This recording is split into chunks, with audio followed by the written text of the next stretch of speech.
Number one, I think it starts with, are you providing value that's indispensable? Are you providing value that's indispensable?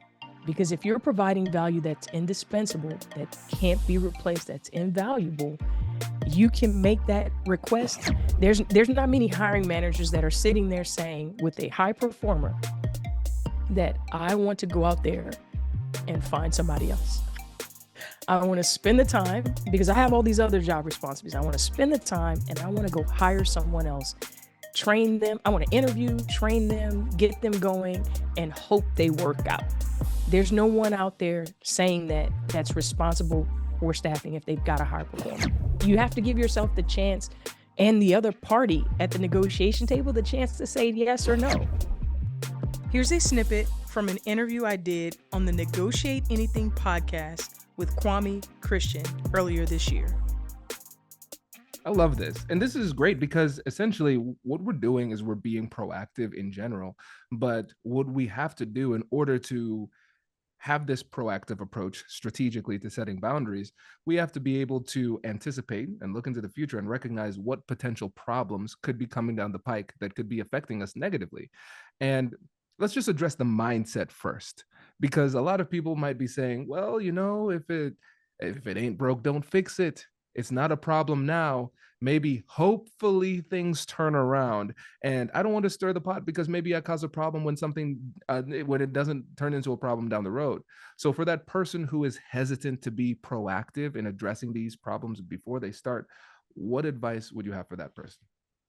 Well, number one, I think it starts with, are you providing value that's indispensable? Are you providing value that's indispensable? Because if you're providing value that's indispensable, that can't be replaced, that's invaluable, you can make that request, you can set that boundary because it's going to cost more. I promise you. There's not many hiring managers that are sitting there saying with a high performer that I want to go out there and find somebody else. I want to spend the time because I have all these other job responsibilities. I want to spend the time and I want to go hire someone else, train them. I want to interview, train them, get them going, and hope they work out. There's no one out there saying that that's responsible for staffing if they've got a high performer. So if you're a high performer, if you're doing a great job in your role, then you have the space.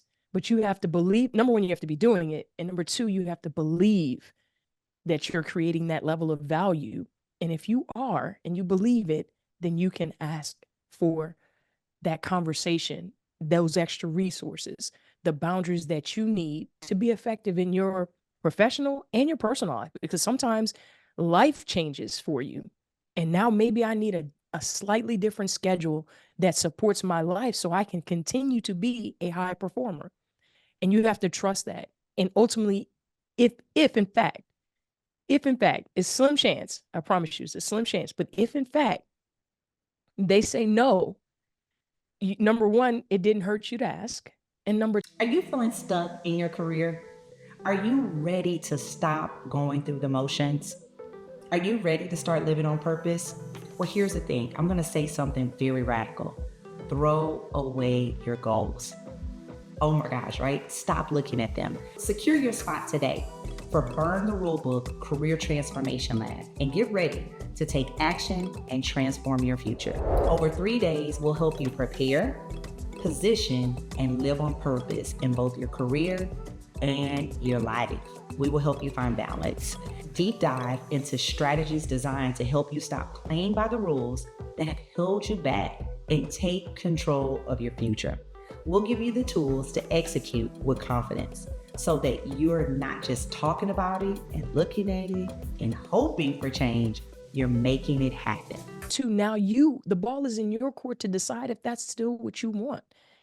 If you still want to show up there, not having the support, not having the clear boundary that you need, and is it worth cost-wise, whatever that might be financially, whether that's emotionally, mentally, whatever it may be, is it worth staying there? You get to make the decision. But if you never ask, it's just this thing in your head that continues to just cycle around. You're frustrated, you're mad at them, but you've never even told them what you needed to give them the chance to say no. Or Yes. Ooh, this is so good. And so Jamila, as you were going through this, I was thinking about it from my perspective as CEO with a team. And right now everybody on my team is a high performer, which is great. And then as you started to list out what it would take, hiring people, interviewing people, getting benefits set up and all that stuff, like Yeah. I became like literally nauseous. Like the thought Exactly. of replacing a high performer and doing all of this and hoping that the next person can do the same thing is Right. actually repulsive to me. I It's could, repulsive. right? It's awful. And so really what that came down to is leverage. And it's so important to Right. recognize the difference between power and leverage. So with power, this is something that comes from official levels of authority. So let's just say rank within my company. I'm CEO, there's nobody above me, so I have power and authority. But Right. the team has leverage. I need them. And I love the fact that you hammered home on something that most people often overlook when it comes to this. It's just speaking to the empowered feeling that comes from recognizing that you have value. Leverage is strategic advantage. Everybody who Yes. is listening, if you're a high performer, you have strategic advantage. And if you're not a high performer, you need to become a high performer so you That have part. more leverage and you can ask for more things. And when you recognize that value that you have, then you can advocate more assertively and with more Yeah. confidence. And this last point, if you ask respectfully and negotiate effectively and you still don't get what you need, then you ask yourself internally, let me have a negotiation with myself. Is this sustainable? The answer Right. might be no. And then you have an opportunity with that information to make another decision, which might take you to another opportunity. Absolutely. And those are the steps. You lined it out perfectly. Those are the exact steps. But you have to give yourself the chance and the other party at the negotiation table the chance to say yes or no. You know, my motto that I've had since the day I picked up a basketball was you dribble and you shoot and you hope for the best, but you have to take the shot. You have to take the Exactly. shot. And that's where Gotta most have. people fail because they Yeah. just don't take that shot. So I wanted to make sure that we hammered home just on the mentality side, because there are a lot of people who will listen to this and say, oh yeah, absolutely right, this is correct, still don't feel like doing it. It's that internal game that we have to master in order to actually take that shot. That's the next Right. step, and that's where most people end up failing because they don't take that step.